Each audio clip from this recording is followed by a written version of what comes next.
Hello guys, welcome to Gyanam. So today we are going to discuss our 2018 that is related to teaching aptitude question. In previous lecture we have discussed our 2019 question that is related to again teaching and aptitude. Right, अब past previous year question हमारे लिए important क्यों है? क्यों important है? क्योंकि जो भी इसके topics हैं, जो भी इसके concepts हैं, again important हो जाते हैं हमारे लिए next जो भी हमारे पास एग्जाम आने वाला है 2020 का. क्लियर. तो ये जो भी टॉपिक्स हैं आपके पास, सिर्फ क्वेश्चन रीड आउट मत करो, उसका आंसर मत चेक करो, उससे कोई फायदा नहीं होगा अपने को. ठीक है ना. उससे क्या होगा कि हम लोग सिर्फ आंसर देखते हैं और हम उसको वहीं पे छोड़ देते हैं.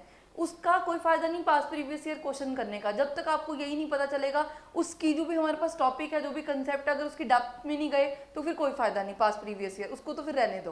क्लियर. तो उसके लिए क्या करना जरूरी है कि आपको जो भी कंसेप्ट दिया गया है, जो भी आपको उसमें पूछा गया और जो उसके सब पॉइंट्स हैं, है ना, वो जानने जरूरी है और उसको डेप्थ में स्टडी करो, तभी फायदा है प्रीवियस ईयर या कोई भी मॉक करने का. I hope it is clear to you. Yes, क्योंकि मेरा जरूरी था कि ये मैं आपको बताऊं ताकि हमें पता चले कि हम लोग ये जितने भी क्वेश्चन कर रहे हैं किसी भी पेपर से रिलेटेड, जब भी आप पास प्रीवियस ईयर क्वेश्चंस को डिस्कस करते हो तो उसको करते टाइम आपके लिए जो उसके पॉइंट्स हैं, सबसे पहले जो क्वेश्चन में पूछा गया है आपको उसके लिए स्टडी करना जरूरी है, उसके नोट्स बनाओ. ये मत सोचो कि यार ये क्वेश्चन यहाँ पे आएगा दोबारा नहीं आएगा, प्लीज ये दिमाग से निकाल दो, क्योंकि सेम पॉइंट सेम टॉपिक जो है आपके पास अगेन इंपॉर्टेंट है. मे बी शायद सेम क्वेश्चन ना आए बट सेम टॉपिक जरूर रिपीट हो रहा है. क्लियर. ये हम लोग रिसर्च में भी देख चुके और हर जगह, चाहे पेपर 2 ले लो, जितने भी बच्चे सब्जेक्ट से रिलेटेड जो पेपर देंगे 80 वी हैव 80+ सब्जेक्ट्स. क्लियर है. और जो पेपर 1 है हमारे पास वो सभी के लिए कॉमन है. क्लियर. तो यहाँ से जो क्वेश्चन है अगेन रिपीट ही हो रहे हैं. क्लियर जी. टॉपिक्स, क्योंकि इंपॉर्टेंट टॉपिक इंपॉर्टेंट ही रहेगा, है ना. आज जो सबसे पहले डिस्कस करेंगे वो डिस्कस करेंगे जुलाई 2018 का क्वेश्चन. हाँ जी. Number 1 question we have, which of the following set of statement best describe the nature and objective of teaching. अब देखो यहाँ पे हम लोग क्या करते हैं, इसको पढ़ते हैं, ठीक है, अपने अकॉर्डिंग जो सही लगा कोड देखा और उसको टिक करके यहीं छोड़ दिया. बिगेस्ट मिस्टेक है. क्यों यार आपको नेचर के बारे में पढ़ना है, इसकी ऑब्जेक्टिव्स के बारे में फुल ऑन रीड आउट करो. अब कल को क्या होगा कि इन पॉइंट से नहीं आएगा, किसी और पॉइंट से आ जाएगा, आप कहोगे यार प्रीवियस ईयर क्वेश्चन करने का कोई फायदा नहीं हुआ. बिल्कुल नहीं होगा. उससे क्या होगा कि जब तक ये कंसेप्ट के बारे में डिटेल में और डेप्थ में नहीं स्टडी करोगे कोई फायदा नहीं. ठीक है. चलो जी, सबसे पहले रीड आउट करते हैं फॉलोइंग स्टेटमेंट और उसके अकॉर्डिंग हमारे पास कोड्स गिवन है और इसके अकॉर्डिंग हमें क्या करना है, आंसर करना है इसको. Clear. Number 1, teaching and learning are integrally related. अब टीचिंग और जो लर्निंग है वो कहता है इंटेग्रली रिलेटेड है. क्यों रिलेटेड है कि जब भी हम लोग टीचिंग करते हैं we always ensure that it enhance learning, है ना. So both are related. Again correct about nature and objective of teaching. Clear है. और टीचिंग बेसिकली क्या है, एक टूल है किसके लिए, स्टूडेंट के लिए, जो क्या करेगा, हेल्प करेगा उसको फर्दर ऑन उसकी सोसाइटी में, उस सोसाइटी के इन्वायरमेंट में फिट होने के लिए, एडजस्ट हिमसेल्फ इन सोसाइटी और इट्स एनवायरमेंट. क्लियर है. There is no difference between teaching and training. अब यहाँ पे कह रहा है सेकेंड पॉइंट में, सेकेंड स्टेटमेंट में, कि टीचिंग और ट्रेनिंग में कोई डिफरेंस नहीं है. अगर टीचिंग के बारे में बात करें, teaching is related to overall enhancement, overall हम लोग कहते हैं इंप्रूवमेंट ऑफ पोटेंशियल जो भी हमारे पास स्टूडेंट है उसकी. क्लियर. बात करते हैं ट्रेनिंग की, तो ट्रेनिंग हो सकता है एक स्पेसिफिक कंडीशंस के अंदर या स्पेसिफिक एनवायरनमेंट के अंदर ही दी जाती है. तो ये दोनों एक तरीके से जो है डिफरेंट है एक दूसरे से. अगेन ये जो है इनकरेक्ट हो गया अबाउट नेचर एंड जो है हमारे पास objective of teaching. Concern, third point, third statement देखो, concern of all teaching is to ensure some kind of transformation in student. जब भी हम बीइंग अ टीचर, जब भी हम कुछ भी टीच कर रहे हैं, क्या पढ़ाने का फायदा है, सिर्फ ये रीड आउट किया और चले गए, क्या फायदा. बीइंग अ टीचर हमें जो है इंश्योर करना है कि जो भी हम इंफॉर्मेशन प्रोवाइड कर रहे हैं, जो भी हम नॉलेज प्रोवाइड कर रहे हैं, चाहे वो पूरे 1 घंटे की ना हो, है ना, चाहे वो पूरे 1 घंटे की ना हो, चाहे वो सिंगल वर्ड हो, बट उससे क्या होना चाहिए, जो भी हमारे पास ऑडियंस है उसके अंदर कुछ ना कुछ जो है इम्प्रूवमेंट और नॉलेज उसको मिलनी चाहिए. Clear. So it is again important, again correct about nature and objective of teaching. Clear है. So it is concern of all teaching is to ensure enhancement और ट्रांसफॉर्मेशन इन स्टूडेंट्स. क्लियर है. All good teaching is formal in nature. नहीं, teaching आपके पास formal भी है ना, formal भी है और इनफॉर्मल भी है. क्या पूरी तरीके से फॉर्मल होके टीच कर सकते हो किसी को? अगर हम सिर्फ और सिर्फ फॉर्मल रहें, स्ट्रिक्ट रहें अपनी क्लासरूम सेशन के अंदर, या कैसे भी आजकल ऑनलाइन चल रहा है, ठीक है, कोई मस्ती ना करें उसमें, या थोड़े से भी इनफॉर्मल ना हो, तो उसके थ्रू हम लोग एक बेटर, जो हम लोग कह सकते हैं, स्टूडेंट इंटरेक्शन नहीं कर पाएंगे। इससे क्या होगा, वो झिझकेगा।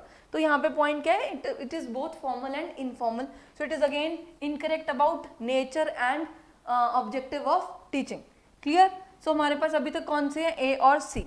नेक्स्ट पढ़ो, E. A teacher is a senior person. Teacher कोई भी हो सकता है ना, एक इंसान को टीच करने के लिए कोई स्पेसिफिक एज नहीं है, right? Again incorrect, yes. Next one, F. Teaching is a social act where as learning is a personal act. Of course teaching क्या है, एक सोशल एक्ट है। सोशल मतलब कि हम लोग जो भी टीच करते हैं, हम सोसाइटी के लिए टीच करते हैं, हम खुद के लिए टीच नहीं करते उसमें, है ना। But while we are learning, learning क्या है, एक इंडिविजुअल टू इंडिविजुअल, एक पर्सनल कंसेप्ट है, जिसमें खुद एक इंसान, अगर हम बात करें पर्सनल, जैसे आप लोग रीड आउट कर रहे हो, तो उसमें क्या है, आपकी खुद की एडवांसमेंट होगी। ये पढ़ने से अब आप कहो कि आपके साथ जो पड़ोसी बैठा उसकी भी एनहांसमेंट हो जाए, तो जब तक वो पढ़ेगा नहीं तो उसकी एनहांसमेंट क्या होगी? क्लियर है ना। तो यहाँ पे it is again correct about what my nature and objective of teaching. So इसमें करेक्ट कौन सा हो गया, ए, सी और एफ।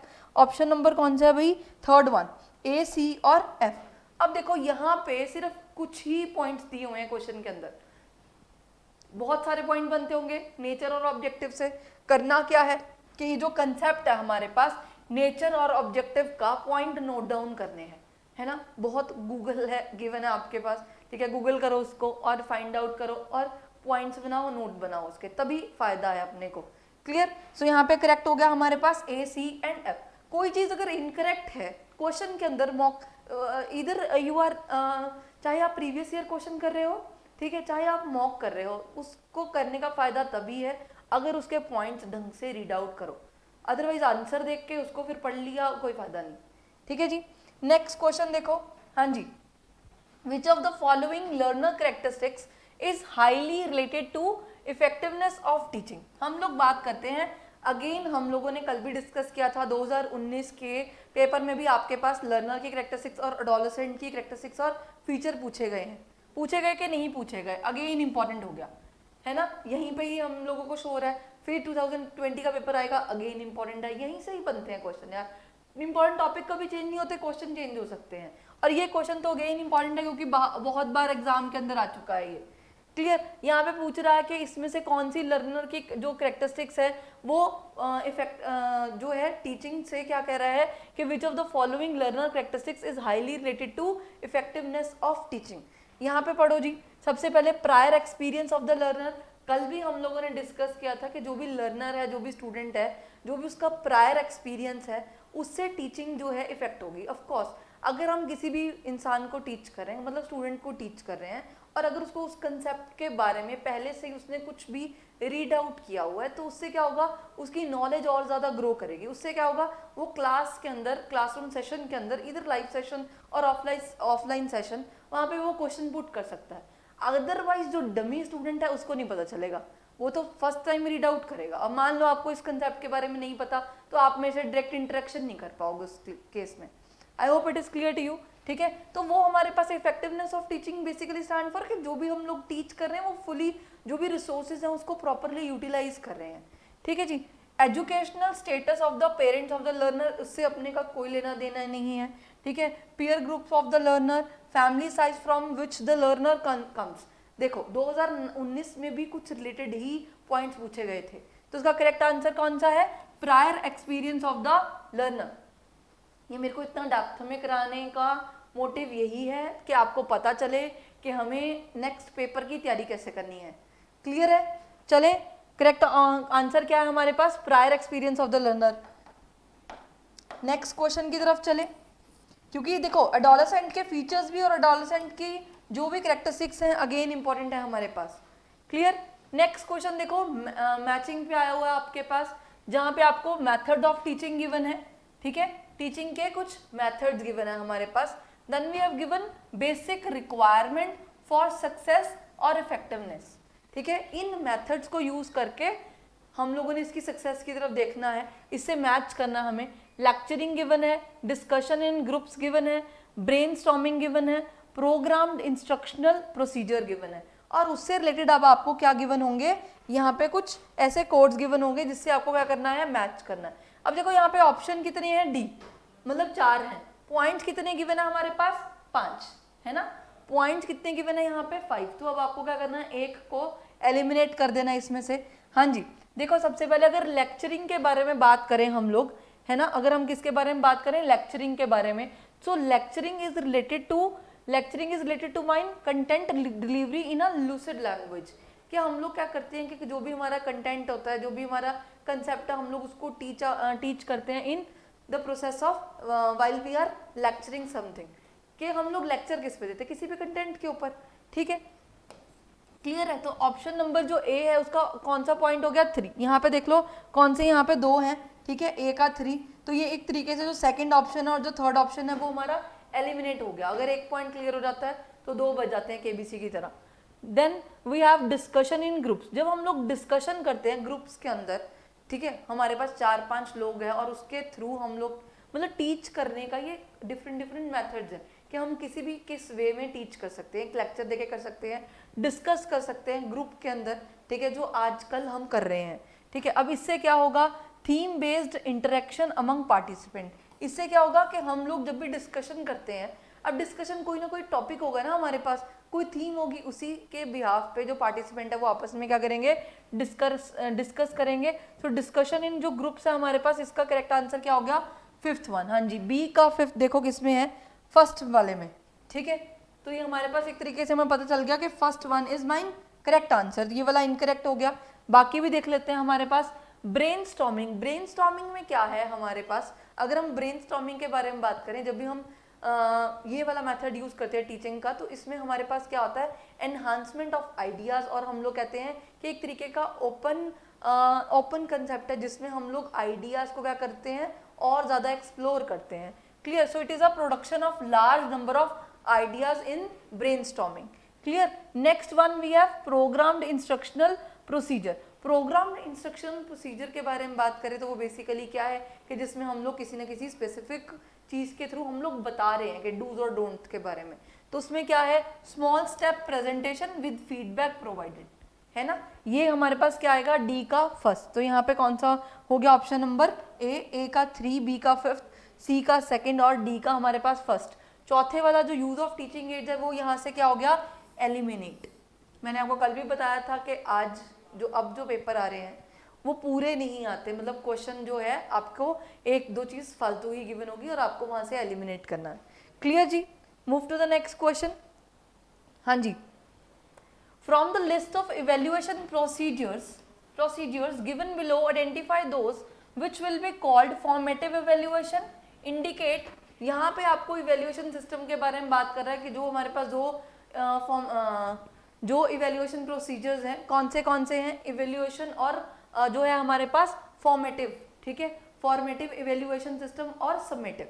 क्लियर, इसके बारे में आप लोगों ने ये चीज रीड आउट करनी है, फॉर्मेटिव और कौन सा है, समेटिव। मैं आपको थोड़ा सा बता देती हूँ इसमें होता क्या है। देखो, formative is basically stand for, अगर समेटिव की बात करें, समेटिव में क्या है कि जब हमारा कोई भी कोर्स कंप्लीट हो जाता है या कोई भी प्रोजेक्ट कंप्लीट हो जाता है, उसके बाद हम लोग जो भी टेस्ट लेते हैं उसका, ठीक है, this is related to mine summative.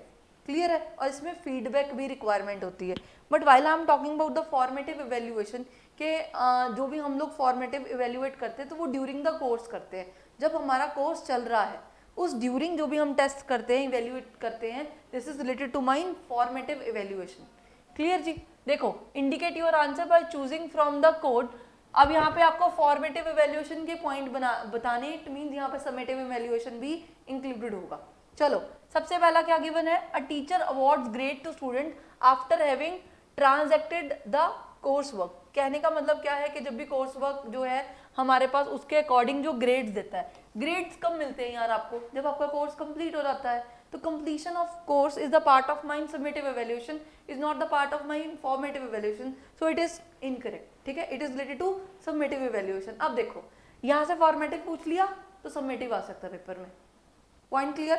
चलो, second one, during interaction with students in the classroom the teacher provides corrective feedback।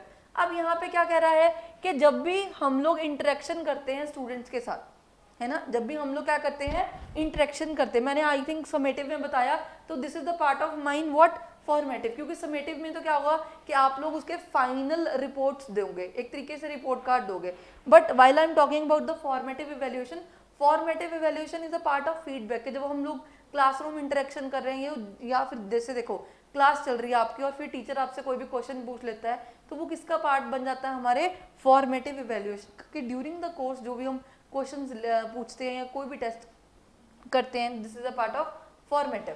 So during the interaction with student in the classroom the teacher provides corrective feedback. जब भी हम लोग classroom interaction हो रही है तो उस टाइम पे क्या कर सकते हैं हम लोग, करेक्टिव फीडबैक जो है दे सकते हैं. The teacher give provide the correct feedback. Clear है? So it is related to mind formative evaluation. The teacher gives marks to student on a unit test. अब जो टीचर है वो क्या कहता है, एक यूनिट टेस्ट में क्या करता है, मार्क्स देता है. तो ये किसका पार्ट हो गया, समेटिव इवैल्यूएशन का, क्योंकि यूनिट टेस्ट क्या होगा, कुछ ना कुछ हमारा कंप्लीट हुआ होगा टॉपिक, उसके बाद हमारे पास टेस्ट हुआ होगा. तो again it is the part of mind summative, not the part of mind formative evaluation. Clear है?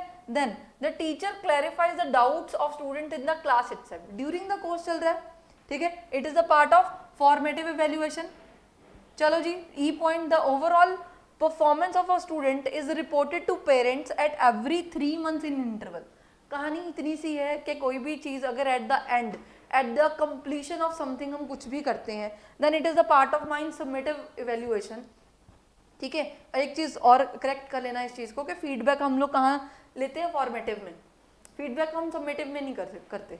ठीक है, the overall performance of a student is reported, ये किसका पार्ट होगा, समेटिव का, क्योंकि कुछ ना कुछ कोर्स कंप्लीट हुआ होगा, तभी आप लोग जो है वहां पे क्या करेंगे, हम लोग क्या करते हैं, रिपोर्ट्स देते हैं.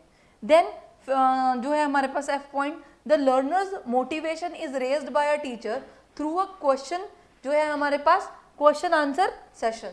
तो question answer session is a part of mind classroom interactions, है ना, या फिर ऑनलाइन और ऑफलाइन दोनों हो सकते हैं आज की डेट में भी. ठीक है, तो इसमें करेक्ट कौन सा हो गया, ए, बी, डी और F.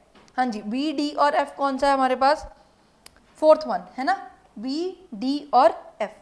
I hope it is clear to you. कोई चीज नहीं क्लियर होती तो कमेंट सेक्शन में बता सकते हो. ठीक है, उस चीज को क्लियर कर देंगे. चले, डाउट नहीं होना चाहिए. अगेन वेरी वेरी इंपॉर्टेंट, 2019 में भी सेम क्वेश्चन पूछा गया आपसे, है ना, 2019 में भी हमें सेम क्वेश्चन पूछा गया, टीचिंग और लर्निंग असर्शन बेस्ड क्वेश्चन. देखो असर्शन क्या कह रही है, assertion is like a statement, है ना, assertion is like a statement. Reason क्या कहता है कि ये स्टेटमेंट ऐसे है, और उसके बिहाफ पे फिर फर्दर ऑन हमें पॉइंट्स दिए होते हैं कि both A and R true. और क्या एक ऐसे भी हो सकता है कि असर्शन भी सही है, रीजन भी सही है, but R is not the correct explanation of assertion. एक पॉइंट ये हो सकता है, या फिर हो सकता है कि असर्शन ट्रू है, ठीक है, और रीजन जो है वो भी ट्रू है, और R is the correct explanation of it, या फिर दोनों इनकरेक्ट या कोई एक करेक्ट हो सकता है. क्लियर? असर्शन क्या कह रही है कि all teaching should aim at ensuring learning. सबसे पहले हमारा बेसिक नेचर या फिर हम लोग कहें ऑब्जेक्टिव टीचिंग का यही है. पढ़ाने का मतलब क्या है, क्या मतलब है, टाइम वेस्ट करना है, क्या स्टूडेंट का किल करना है, कि अपना टाइम किल करना है, ये मोटिव तो नहीं होता. एक टीचर का मोटिव क्या है कि जो भी वो टीच कर रहा है उससे क्या हो कि जो भी उसका स्टूडेंट है, जो भी उसका क्या है बच्चा है, उसमें उसको क्या करे, कोई नॉलेज प्रोवाइड करे. ठीक है ना, it always aim at ensuring learning. Clear है पॉइंट? देखो रीजन क्या बता रहा है कि और लर्निंग रिजल्ट्स फ्रॉम टीचिंग. ऐसे नहीं होता, सिर्फ टीचिंग से ही लर्निंग हो ये नहीं हो सकता. ठीक है ना, so all learning result from teaching is incorrect, है ना, कहीं और से भी सीख सकते हो, जरूरी नहीं है.